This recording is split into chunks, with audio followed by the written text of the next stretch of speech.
Et salut à toi, je suis Teddy Guyot, un auteur-réalisateur de 33 ans. Entre rêve, espoir, impatience, authenticité et quelquefois difficulté, tristesse, doute, je reviens sur mes 13 années de création avec les différents grands acteurs et techniciens qui ont marqué cette période-là. Une période d'innocence qui aujourd'hui a forgé la personne que je suis. Donc je suis ravi de partager ça avec toi et je te laisse entrer dans le journal intime d'un artiste borné.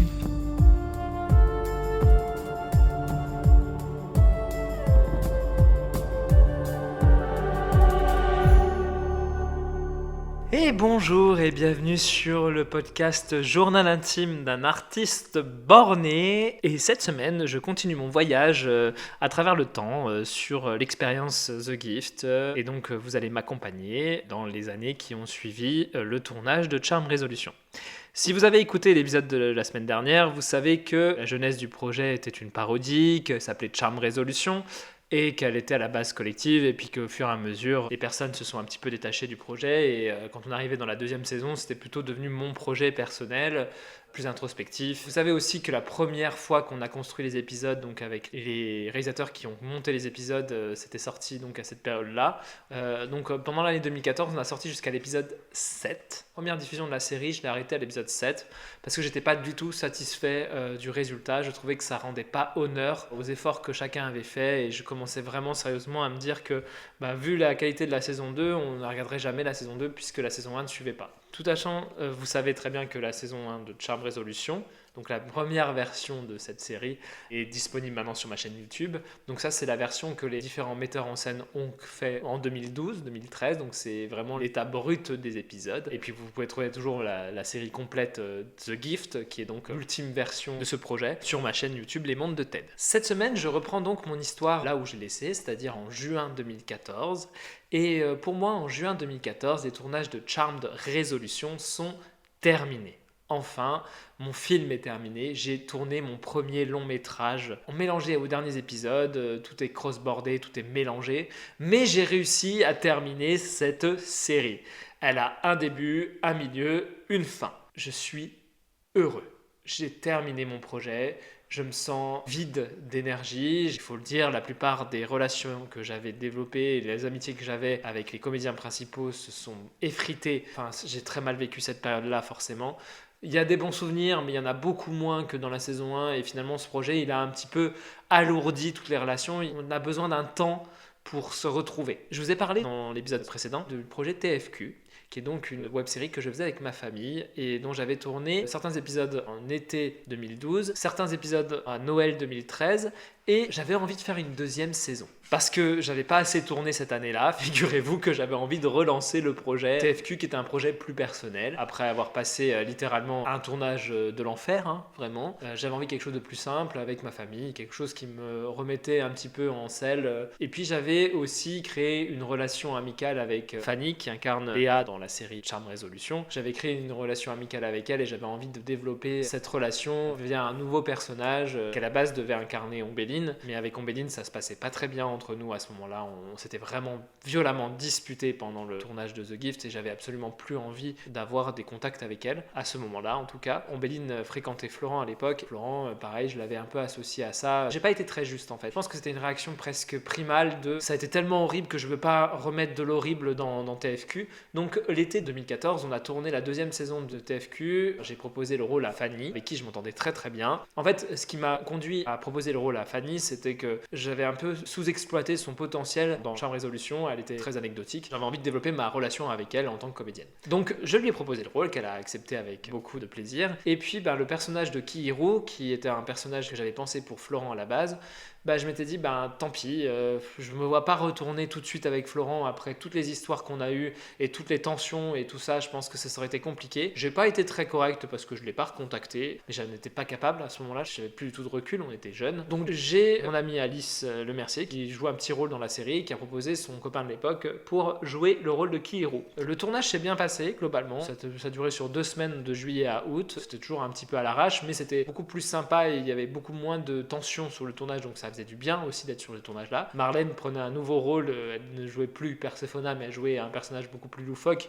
Et donc le tournage était beaucoup plus agréable en fait, faut le dire, hein, de TFQ saison 2, on retournait dans un univers complètement barré. Je vous dis, peut-être qu'un jour vous rendrez accessible la série La Grande Quête, qui est donc la série finale, le format final de ces 2 saisons mixées en une saison. L'acteur qui joue Ki-Hee-Roon a décidé de ne plus être présent au milieu du tournage, a décidé de dire bah non, finalement j'ai pas envie de jouer ça, et a essayé même de supprimer les images qu'on avait tournées avec lui, ce qui était absolument impossible parce que il était quand même sous contrat, puis franchement il jouait rien de provoque ou quoi que ce soit. De toute façon, à cette époque-là, j'étais incapable de faire des choses plus adultes. Je vous parle un petit peu de TFQ parce que TFQ c'est un projet qui m'a permis de souffler après cette énorme tension qui a été Charmed Resolution pendant toute l'année 2014. Ça m'a permis de dire waouh, en fait on peut s'amuser sur un tournage, et c'est ça que je cherchais quand je tournais Charmed Resolution. Voilà, je cherchais à retrouver un petit peu ces liens faciles, ces scènes un petit peu juste simples. Voilà, j'avais envie de simplicité.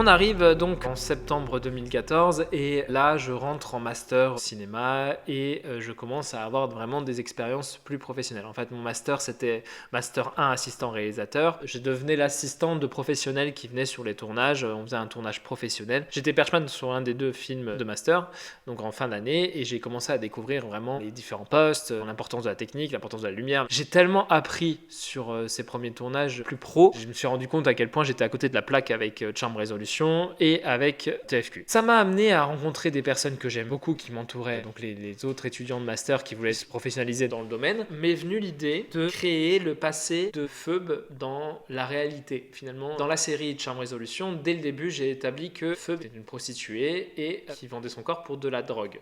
J'avais décidé d'avoir un passé très noir pour ce personnage-là. C'était pas une décision très intelligente avec le recul parce que ça a donné beaucoup de noirceur à un personnage qui aurait pu être très léger. L'idée c'était que chaque personnage avait un peu une addiction. Phoebe c'était l'addiction à la drogue, Prue c'était l'addiction à la sexualité, qui est complètement effacée aujourd'hui dans le projet final, mais qui était très importante dans Charmed Resolution, et Peter était alcoolique. Début 2015, je recontacte Adrien, lui il était en master de théâtre avec William, donc on était resté un peu dans la même fac. Je recontacte en lui disant bah voilà, j'aimerais bien faire des scènes complémentaires. Alors spoiler alerte, la première version de Charmed Resolution, la fin du film, devait remettre en question l'intégralité de ce qu'on avait vu dans la série, puisqu'à la fin on devait se retrouver dans une ruelle avec Phoebe qui regarde une télé et le générique de Charmed qui passe. On devait se poser la question de savoir si c'était juste dans la tête de quelqu'un qui est dans la rue en train de se piquer, ou est-ce que c'est une première vision qu'avait le personnage de Phoebe avant que tout se passe, donc forcément tout ne se passera pas parce qu'il a eu toute la vision avant. Mon idée de base c'était de remettre tout en question, c'était une très mauvaise idée, faut le dire. C'était un petit peu frustrant pour des personnes qui regardent une série, je pense que c'est extrêmement frustrant de se dire que tout ce qu'on a regardé, tout l'engagement qu'on a eu, ça mène à rien. Je pense que j'avais quand même déjà conscience qu'il y avait plein de choses qui ne fonctionnaient pas et que c'était très amateur, et que l'idée que ce soit dans la tête de quelqu'un, ça excusait un petit peu les maladresses qu'on pouvait avoir, et le fait que ce soit référencé à Charmed, il a entendu Charmed quelque part et puis ça a créé un délire autour de ça. Donc cette idée-là, je l'ai gardée assez longtemps, en tout cas. J'avais commencé à faire les montages des épisodes de la saison 2, donc je commençais à avoir une idée un peu précise de ce qu'il y avait et des manquements qu'il y avait, et notamment on n'avait pas assez de passages dans la période de la nuit. La période de la nuit, c'est la nuit où Prue a retrouvé Phoebe dans la ruelle. Et donc je propose à Adrien de reprendre son rôle de Phoebe, mais pas dans un contexte magique, mais dans un contexte réaliste. Avant les événements de la série, nos 2 personnages allaient se retrouver et on allait comprendre que finalement Phoebe avait subi une agression sexuelle. Cette agression sexuelle, on allait la voir en image, en tout cas on allait la suggérer, et puis on allait comprendre pourquoi il avait tué quelqu'un. Et mon idée c'était de mettre ces passages-là dans les premiers épisodes de la série pour 2 raisons. Déjà pour les rendre beaucoup plus matures, parce que je commençais déjà à vouloir réécrire la série à ce moment-là. Et je voulais la remonter, en tout cas remonter les épisodes pour que ce soit des épisodes plus digestes. Et je voulais estomper le côté parodique qui s'était estompé naturellement dans la 2e saison. J'avais surtout envie que mon personnage Phoebe, on comprenne directement que c'est un personnage qui est torturé. Et finalement, c'était juste pour donner du lore à mon épisode qui était l'épisode 4 de la saison. Et donc, il se lance dans l'histoire, il est d'accord avec moi, il a envie de lancer l'expérience. Et je propose à Marlène de vraiment organiser un vrai tournage, cette fois avec une vraie préparation. À l'époque, le gars que je fréquentais avait un bel appartement, donc l'idée c'était de se servir de ce lieu qui était un lieu un peu inédit,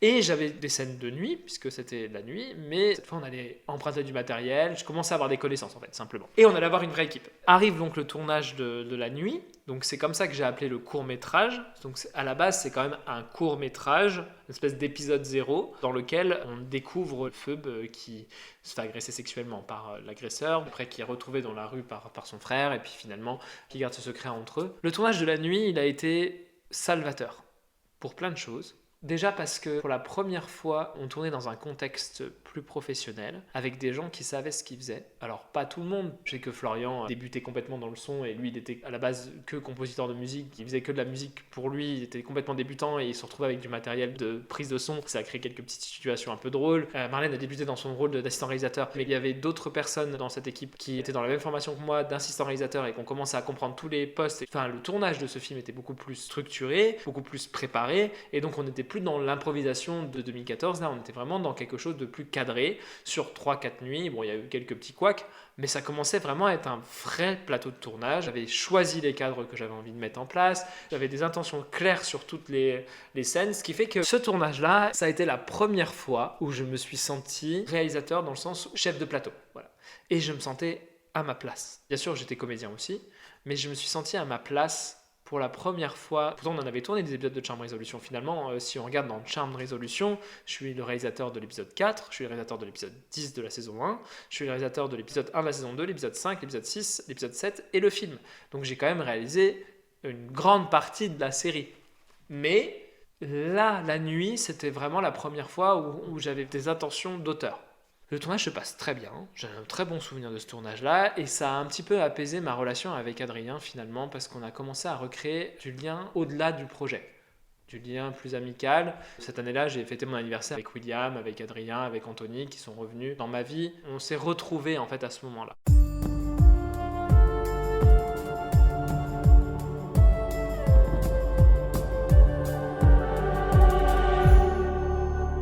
Finalement, en septembre 2015, moi je travaillais au TAP et Ombéline s'est retrouvée à travailler également au TAP avec moi. Et par un concours de circonstances, on s'est retrouvés à se reparler. J'ai fini par reparler à Florent aussi. Et puis finalement, j'ai apaisé les relations qui avaient été tendues sur le tournage de 2014. On a fini par régler nos comptes, entre guillemets. On a tous les deux pris de l'âge. On a pris du recul, la fatigue n'était plus présente. Vraiment, 2014 aurait pu casser beaucoup de choses entre nous. En fait, il y a vraiment de l'amour entre nous, entre chacun des membres de ce casting, certains membres de l'équipe aussi. Même si on a traversé des choses pas faciles en 2014, finalement, on se retrouve et on est prêt à pardonner finalement et à évoluer ensemble. Fin 2015, j'ai retapé mon Master 1 parce que j'avais pas de stage, parce que j'avais pas de permis. J'étais inscrit à la fac, j'avais plus de cours, mais j'ai quand même fait un stage professionnel sur le film Meurtre à l'île de Ré, dans lequel j'étais assistant script, parce qu'à l'époque, je m'orientais plutôt vers le script. Le poste d'assistant réalisateur ne me convenait pas. De toute façon, je pense qu'aucun poste me conviendra sur un plateau de tournage de manière définitive si c'est pas un poste de création ou qui est relié à l'histoire, parce que c'est ça qui me parle. Là, on est en 2015. Tout ce que j'ai construit depuis 2015, c'est la construction d'univers, c'est de la construction narrative, c'est de la réalisation. Bien sûr, j'ai bien aimé jouer aussi, mais ce qui me passionnait vraiment, c'était la construction de ces personnages et le développement et aller jusqu'au dénouement de ces personnages. C'est ce qui a motivé également l'écriture de La Nuit. C'était pour étoffer le personnage de Phoebe et mon personnage par la même occasion. Et puis surtout, ça me donnait l'occasion de réaliser quelque chose de mes mains. Fin 2015, j'essaie de changer le nom de la série. La série devient The Gift. Comme j'ai retrouvé mes amis, Adrien, mon ami Ombéline, mon ami Florent, je me suis dit, Teddy, c'est le moment. En fait, tu as dû écrire au dernier moment un épisode centré sur le personnage d'Emeric. En 2014, tu l'as écrit à l'arrache, la moitié du casting n'est pas présent. Est-ce que tu ne te permettrais pas de faire un dernier tournage de reshoot pour justifier le fait que les personnages soient pas là? Je propose ça à Adrien, je propose ça à Ombé. L'idée c'était de faire des scènes un petit peu complémentaires. J'avais fini par monter les épisodes donc je savais ce qui manquait. Donc dans le Chaperon Rouge il manquait une petite scène. Dans l'épisode sur les dieux il me manquait une introduction parce que je m'étais rendu compte que l'épisode sur les dieux était très complexe et très long. Donc j'avais décidé de le couper en deux. Donc j'avais dit il me faudrait une deuxième scène d'introduction et puis quelques petites scènes de complément pour qu'on comprenne qu'il y a deux Kristen et que les deux changent de corps. Enfin bref, j'avais des idées précises de ce qui me manquait. Et bien sûr, dans l'épisode final de la saison 2, donc si je le récapitule, on a l'épisode 1 qui était l'introduction des intrigues compliquées, l'épisode 2 qui est centré sur le Chaperon Rouge, l'épisode 3 qui était centré sur Peter Pan, l'épisode 4 qui était centré sur les contes de Noël, centré sur Paige, l'épisode 5 qui mettait en avant la création des dieux du Pontel et qui concluait un peu ce que j'avais commencé à mettre en place dans l'épisode 1. Puis après, l'épisode 6, ça devait être la fin du monde. Phoebe avait une vision de la fin du monde qui l'emmenait ensuite à décider de l'oublier. Donc en fait, on avait juste une vision de la fin. Voilà. Et l'épisode 7, donc que j'ai ajouté, remettait Tizis au cœur de l'intrigue. Prue devait refuser d'avoir une relation avec Tizis. C'était plus centré sur mon personnage et ce personnage d'Emeric qui faisait une enquête en fait autour des vies antérieures pour qu'on comprenne un peu pourquoi Tizis et Prue ont tout de suite été amoureux l'un de l'autre et qu'est-ce qui les liait en fait vraiment. Donc je vous ai fait un petit résumé comme ça parce que dans cet épisode-là qui s'appelait Un nouveau départ, il manquait Phoebe, il manquait Kristen, Léa et Paige. Je suis allé voir chacun des comédiens et je leur ai dit voilà, j'aimerais bien un dernier tournage qui nous permettrait de clôturer un petit peu la saison 2 avant le film. Ce qui me manquait, c'est que dans les personnages principaux, il n'y avait que Prue dans le dernier épisode de la saison 2 et c'était un petit peu bizarre. Donc le tournage de 2016 arrive, c'était un petit peu financé, c'est le seul moment où on a fait un Ulule avec un financement. Pas du tout maîtrisé d'ailleurs, je pense qu'on en a mis une grande partie pour récupérer un petit peu les sous qui avaient été mis. Ça nous a quand même permis de mettre en place ce tournage-là de manière un peu plus sereine, de pouvoir faire en sorte que tout le monde puisse manger. Enfin bref, en tout cas, on avait pu tourner ces scènes-là. On a ajouté Katia dans le scénario, Katia qui était Aphrodite, parce qu'à la base je voulais faire revenir Delia, l'actrice Adélaïde n'avait pas pu se libérer pour ce tournage-là, donc j'avais été obligé de trouver une alternative pour que le personnage de Delia revienne. Et puis on arrive donc à ce tournage-là qui se passe extrêmement bien. Dans ma tête, je concluais le projet une nouvelle fois, c'était des reshoots pour permettre à mon dernier épisode d'improviser, d'avoir un peu de consistance finalement. C'est là que ce côté borné a commencé à arriver, c'est que j'avais un peu l'idée de tout ce qui ne fonctionne pas doit être soit remplacé, soit amélioré. Et c'est là que la machine s'est lancée, elle s'est pas arrêtée avant 2022. Si ça ne marche pas, faut refaire.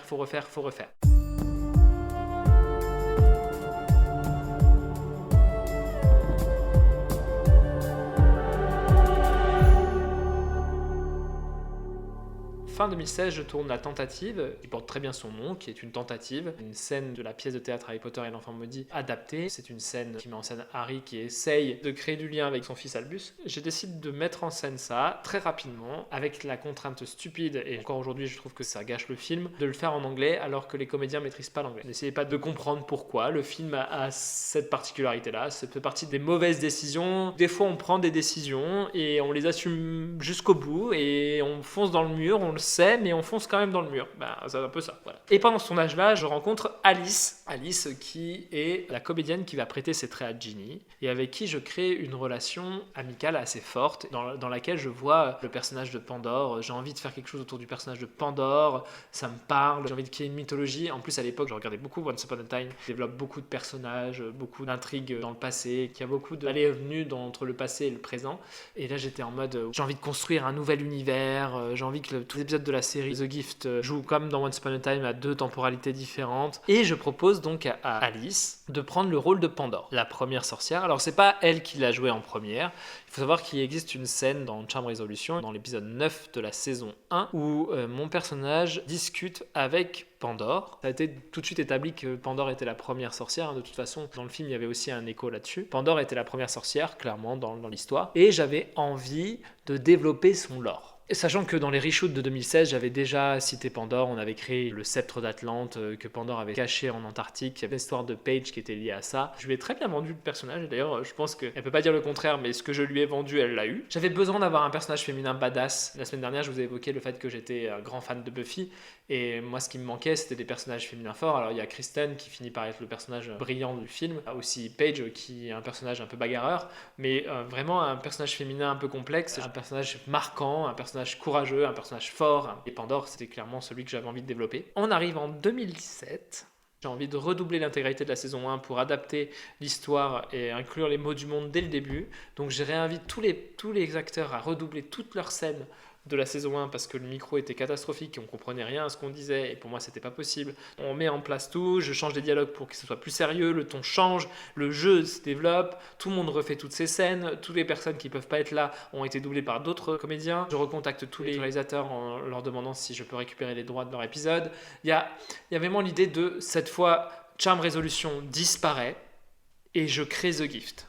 2017, c'est vraiment la création de The Gift, et dans The Gift, il y a tout le lore des souverains, tout le lore de Pandore, et je crée un scénario qui s'appelle Pandore, Hope and Fate, qui est donc l'ensemble des flashbacks liés à Pandore. Je me suis servi d'un trou scénaristique qu'on avait dans l'épisode 5 de la saison 1 où Peter est enlevé à ses frères et on ne sait pas ce qu'il devient, mais il devient super badass.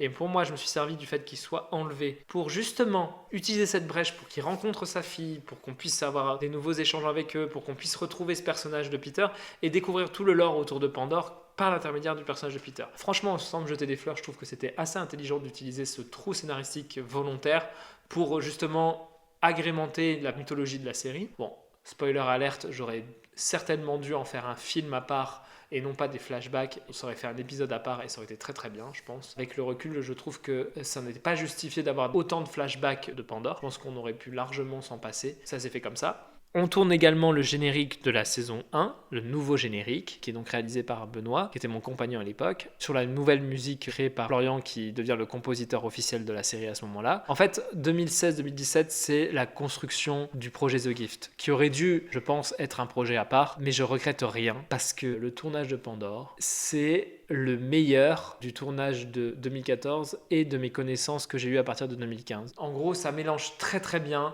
ce que j'étais capable de faire à l'époque, donc en 2017, mais avec une ambiance amateur comme au début de Charm Résolution. Il y a eu le mois de mars, le mois de juin, le mois de juillet, le mois d'août et le mois d'octobre, donc 5 sessions de tournage dans l'année. Je pense que j'aurais pas continué dans la réalisation si j'avais pas tourné Pandore et après Les Souverains, parce que j'ai ajouté d'autres histoires dues à des difficultés rencontrées sur le tournage par rapport à des emplois du temps de différents comédiens, puisqu'on n'habitait plus du tout au même endroit et donc William n'était pas forcément disponible tout le temps. Donc ça a amené des changements de tournage au mois de juin, puisqu'il a dû tourner quasiment toutes ses scènes au même moment, ce qui fait qu'au mois de juillet, j'ai pu avoir du temps pour tourner des nouvelles choses, donc j'ai écrit des nouvelles choses. Donc il y avait le côté un petit peu improvisé du début du projet de Charm Résolution, et en même temps, il y avait les connaissances qu'on avait acquéries au fur et à mesure, et franchement, mais quel plaisir! Beaucoup de nouveaux visages. Donc il y avait le visage d'Alice qui a prêté ses traits à Pandore, Florian qui était compositeur mais qui a dû jouer le personnage d'Atrahasis. On a ajouté aussi Valentin. Valentin, c'était mon gros coup de cœur amical de ce tournage parce que je l'ai rencontré sur le tournage de juin. Il est devenu vraiment très très proche à ce moment-là. Franchement, je pense que c'est le tournage amateur pour lequel j'ai eu le plus d'ambition, pour lequel j'ai eu le plus d'investissement, pour lequel j'ai eu le plus de plaisir. Ça a été difficile, hein, pas toujours facile, hein, ça c'est clair, mais c'est un tournage incroyable. Enfin, vraiment, je pense que je le garderai en mémoire toute ma vie. Ça a été un plaisir de souffrir. Ça a été un plaisir de retourner dans cet univers et de repousser les curseurs encore à fond, les spots à fond, mais de le faire de manière plus maîtrisée, de le faire plus cadré. Alors ça n'a pas empêché d'avoir quelquefois des moments de tension, des moments plus difficiles à gérer. Franchement, le tournage de 2017, ça a été un petit peu la guérison du début de tournage de ce projet.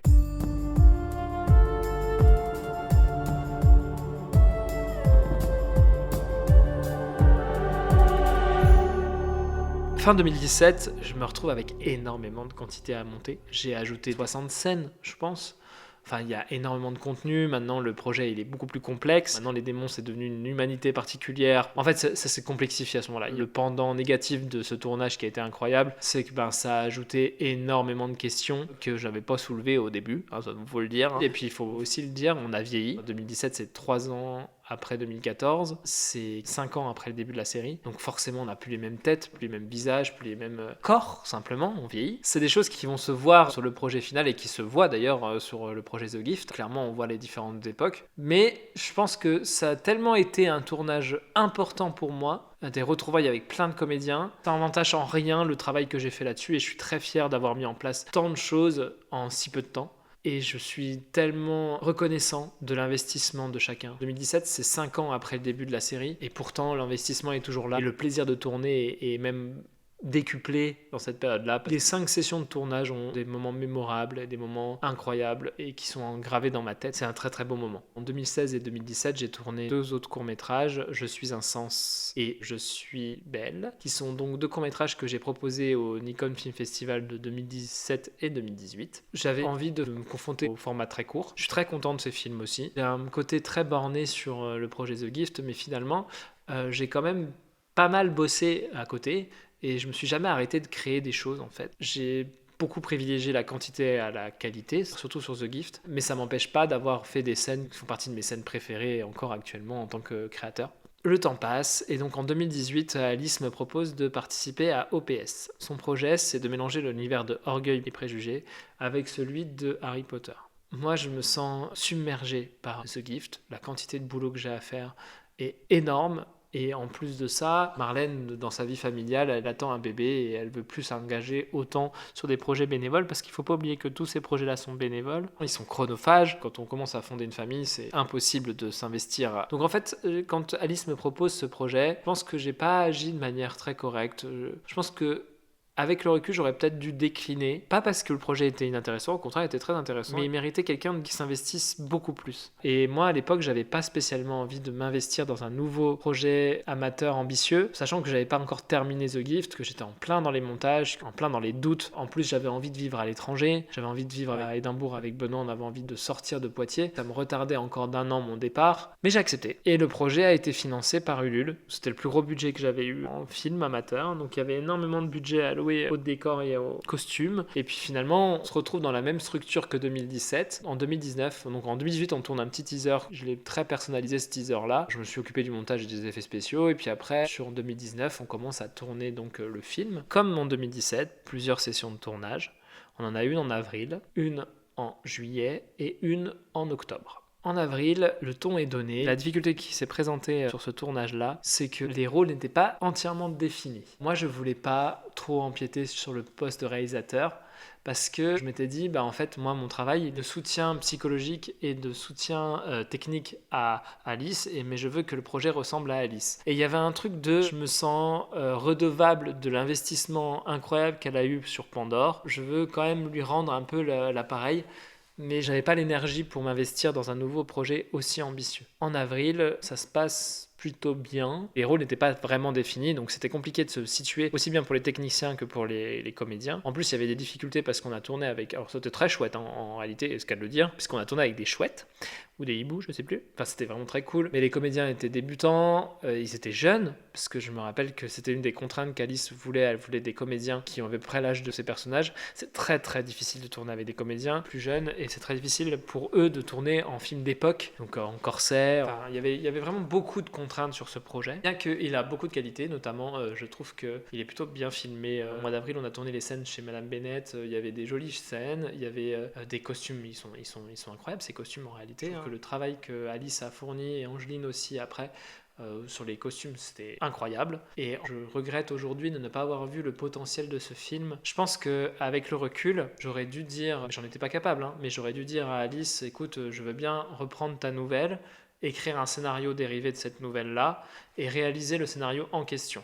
Mais le réaliser seul, parce que j'ai besoin d'avoir la main mise sur tout. Et je pense que ça m'a révélé ça, le tournage d'OPS. J'ai plus envie de partager la caméra. Je pense qu'il y a un truc aujourd'hui, j'aime créer des choses par moi-même et j'aime le poste de réalisateur et j'ai envie de l'assumer en tant qu'artiste en fait. Pendant longtemps, j'ai traîné la honte d'être un artiste parce que je trouvais ça un petit peu prétentieux de penser ça, alors qu'il n'y a rien de prétentieux à être un artiste en fait. Artiste, c'est donner un regard artistique sur quelque chose. C'est le nom qu'on donne à quelqu'un qui pond une œuvre, alors que ce soit une œuvre d'art justifiée ou pas pour les autres, ça c'est encore autre chose, mais créer quelque chose de ses mains, ça fait de toi un artiste. Créer un film, j'estime aujourd'hui avec le recul que j'aurais pu gagner en confiance là-dessus, mais ma confiance a été complètement écrasée à l'époque. Je ne savais pas où j'allais, vraiment, je ne savais pas où j'allais. Je ne me sentais pas légitime de lui dire ça, alors que c'est un projet auquel elle tenait, et j'avais pas envie de lui voler son projet, comme on m'avait accusé de manière complètement injustifiée en 2013 de me servir du travail des autres à mes fins personnelles. En fait, je pense que j'ai été marqué par une réflexion que m'avaient fait un de mes camarades en 2013, quand on avait fini de tourner la saison 1 de Charme Résolution. On m'a regardé et puis on m'a dit, mais t'as pas un peu l'impression de voler le talent des autres en fait et de t'en servir pour toi? C'était complètement injustifié, et je pense que cette réflexion de quelqu'un qui était complètement extérieur, elle a trop dirigé ma manière de penser pendant longtemps. Aujourd'hui, je sais que grâce aux différentes expériences que j'ai eues, non, en fait, l'investissement que j'ai sur mes projets, personne ne l'a mis, en fait, cet investissement-là. Et puis, personne n'a eu la vision globale de la série The Gift, et je pense que je vais avoir des retours qui vont dans ce sens-là. Moi, j'aime bien quand je discute avec Adrien de The Gift, il me dit moi, j'ai jamais rien compris à ce que j'ai tourné. Et c'est vrai, parce que le seul qui était garant de la cohérence de ce projet, c'était moi. Et si tu t'y intéresses pas un minimum en tant que spectateur, tu peux pas accrocher au projet. Il est très dense, il y a beaucoup de choses, mais il est logique.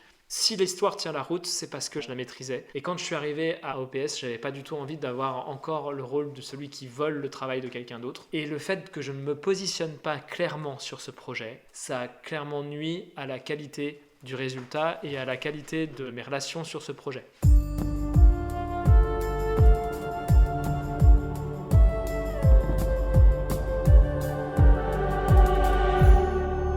Au mois de juillet, on tourne des scènes complémentaires. Alors j'étais assez content de retrouver mon poste, mais je ne me sentais pas attaché au projet en fait. Je me sentais pas lié au personnage. Je me sentais pas à l'aise parce que chaque décision que je pouvais prendre, j'avais besoin qu'elle les valide. Et c'était compliqué parce que si elle ne validait pas mes décisions, en fait, elle les contredisait. C'est normal puisque je ne me positionnais pas de manière claire. Donc forcément, elle avait une vision précise de ce qu'elle avait écrit et donc elle ne voulait pas changer ce qu'elle avait écrit puisque c'était son projet et c'est complètement légitime.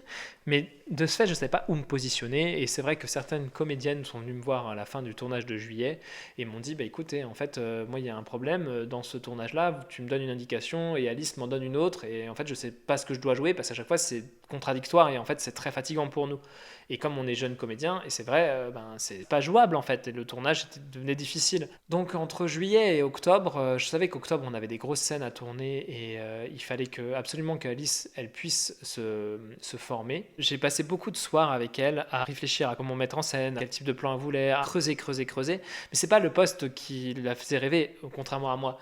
En fait, c'est pas une réalisatrice, Alice. C'est pas son truc de réaliser des choses. Elle a adoré le faire sur OPS. Je pense qu'elle est fière de l'avoir fait. Elle a aimé faire les costumes par rapport à cet univers-là. Mais je pense pas qu'elle ait apprécié le rôle de réalisateur. Peut-être que je me trompe, mais je crois que ça n'a pas été facile à gérer pour elle. Et arrivé en octobre, alors là, octobre, ça a été compliqué parce qu'il n'y avait pas de premier assistant. Il y avait énormément de figurations. William est venu à la base, il venait pour caster des gens, il nous dépannait pour ça, mais en fait il s'est retrouvé à faire tout un tas de postes, et notamment assistant réalisateur et organisateur du tournage. Il s'est très très bien débrouillé, et je pense qu'on s'en est sorti grâce à lui en vrai. Mais ce tournage-là, ça a été un tournage horrible pour moi, notamment les lieux. Alors c'est des endroits qui étaient majestueux, mais c'était des grands endroits, une église appartenait où il y avait beaucoup de résonance. Quand je dis que c'était horrible, c'était physiquement horrible pour moi, parce que je suis très sensible des oreilles. Le son, c'est quelque chose qui me prend beaucoup la tête. Et le fait de me retrouver à tourner des heures et des heures avec beaucoup de gens dans un endroit où le son résonne, ça m'a brouillé le cerveau. Enfin, c'est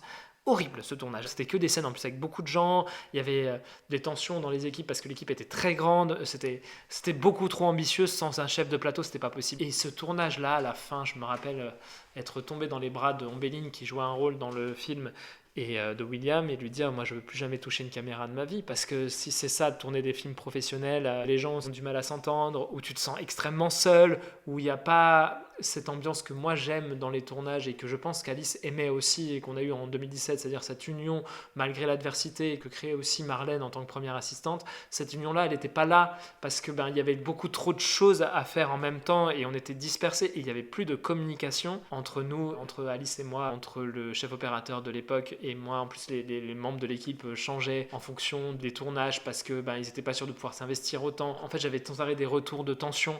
Et en fait, ça m'a fait comprendre que le manque de préparation de ce tournage, parce que c'est ça en fait, c'est le manque de préparation, tout était fait un peu au dernier moment comme à la manière de The Gift, mais le manque de préparation mixé à l'ambition légitime et complètement assumée de ce projet, ça nous a éclaté littéralement le corps à tout le monde. Tout le monde s'est retrouvé dans des situations compliquées. Il n'y avait pas de bienveillance en fait de ma part sur ce projet. J'en venais à y aller à reculons parce que le manque de communication, les tensions faisaient que je pouvais plus en fait. Et c'était une période de ma vie où ce gift me pesait. J'avais encore les montages, j'arrivais pas à avancer. En plus, ce projet me prenait du temps sur mon projet à moi, donc j'avais l'impression de trahir les gens qui s'étaient investis pendant des années sur mon projet pour en faire un nouveau. Et en fait, finalement, j'avais pas sorti le premier, donc quelle légitimité j'avais? En plus, à l'époque, on donnait la légitimité d'être réalisateur, mais pour moi, j'avais aucune légitimité d'avoir ce poste-là, parce que j'avais rien de sorti finalement, à part quelques petits films. Donc j'avais l'impression d'être considéré comme le sachant, en sachant que je savais pas grand-chose. Alors, avec le recul, aujourd'hui, je le dis, si je savais les choses, c'est juste que j'étais incapable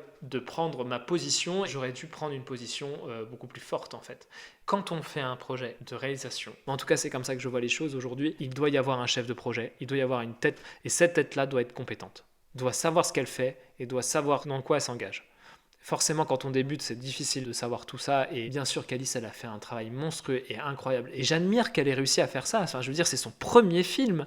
Moi, je me dis, mais mon premier film, il ressemble à rien. Son film, il tient la route. Certes, il n'est pas parfait parce que, au niveau du montage et au niveau des effets spéciaux, il y a eu des difficultés en post-production, notamment entre nous deux. Et moi, j'ai un peu lâché l'affaire de manière très lâche, alors que, clairement, elle n'avait pas les compétences pour le faire. Naïvement, je pensais que mon remplaçant allait pouvoir suivre la direction que j'avais suivie et allait pouvoir l'aider. Et au final, il a fait ce qu'il a pu. Mais les contraintes de vie ont fait qu'il s'est retrouvé seul avec le poids d'un projet aussi ambitieux. C'est quand même un film de 38 minutes. Je me dis, mais cette période-là, le Teddy de cette période-là était tellement dans la culpabilité du projet The Gift et tellement borné à vouloir terminer ce projet sans jamais abandonner que finalement j'avais gâché l'opportunité de faire quelque chose de nouveau et de différent et de m'y investir vraiment. Alors il y a quand même des choses que j'aime dans le projet OPS. Là je reviens sur l'année 2019 qui n'a pas été facile pour moi. Il y a quand même des choses que j'apprécie dans l'OPS, c'est des choses dont je suis fier.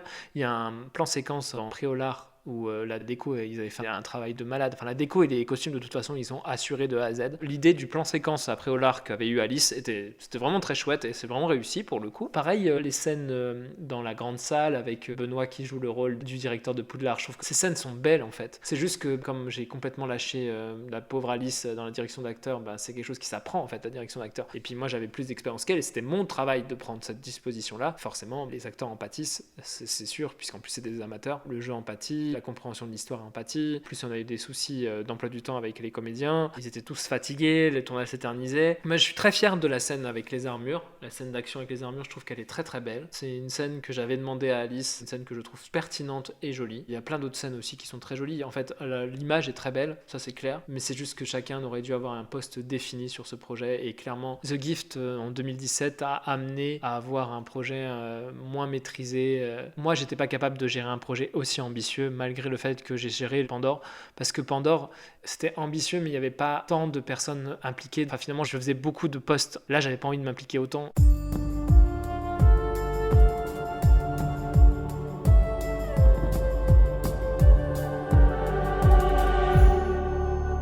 Le projet The Gift prenait tellement d'espace dans ma vie que les autres projets qui pouvaient être tout aussi intéressants et tout aussi beaux, je les négligeais et je ne pouvais pas m'investir à 100% parce que j'avais toujours la responsabilité du projet The Gift sur les épaules qui me pesait. Littéralement tous les jours je pensais au projet, tous les jours je vivais avec ces personnages. On se rend pas compte à quel point s'investir dans un projet et en être le chef, en être l'investigateur, en être celui qui a mis les choses en place, c'est usant, c'est bourré de doutes, c'est compliqué à gérer. On se rend pas compte de l'investissement émotionnel, de l'énergie qu'il faut mettre pour se remotiver, le nombre de fois où on est dégoûté de la présence de ce projet, le nombre de fois où on essuie des échecs, on n'arrive pas à se mettre en route, on n'arrive pas à faire ce qu'on a envie de faire, ça influence sur nos relations amicales, ça influence sur nos relations de travail, ça influence sur notre relation amoureuse aussi. Ma relation avec Benoît, elle en a beaucoup pâti de The Gift. On a commencé à se fréquenter en 2015, j'étais déjà dans la fin de The Gift, on a terminé notre relation en 2022, j'étais toujours dans la fin de The Gift. Enfin, je veux dire, il m'a connu qu'avec The Gift. The Gift faisait partie de mon identité dans ma relation, ça faisait partie de mon identité de créateur. Les gens m'associaient toujours, et d'ailleurs encore aujourd'hui, mais aujourd'hui j'en ai beaucoup moins honte parce que c'est sorti. Mais à l'époque où ça n'était pas sorti, on m'associait à un projet qui était en cours alors qu'il était terminé depuis des années. Les gens qui avaient vu les premiers épisodes, c'est des épisodes qui n'étaient même pas de moi. C'est même pas ma réalisation à moi. C'est difficile d'assumer le travail d'autres personnes, même si je les avais écrits. Les images, ça n'était pas de moi, je veux dire. Après, bon, le remontage, quand j'ai ressorti les épisodes à la mode The Gift, là, effectivement, même si c'était pas moi qui les avais tournés, clairement, c'était le montage et les doublages, on faisait que c'était devenu les images à moi, clairement. Les intentions de réalisateur qui étaient les intentions de chacun, elles sont plus du tout là. Le seul épisode qui a des intentions de réalisateur qui sont gardées parce que c'était des intentions réfléchies, c'est l'épisode de Maxime Garabé, qui est donc l'épisode Un conte de Noël, qui lui, pour le coup, même dans la version The Gift, comme il avait une mise en scène très précise, réfléchie en tête, c'était pas possible d'aller contre. En fait, finalement, l'épisode où j'ai eu le plus de difficultés, qui m'a mis plus face à mon ego, c'est l'épisode qui a le plus de personnalité et qui est plus en accord avec le projet de base. En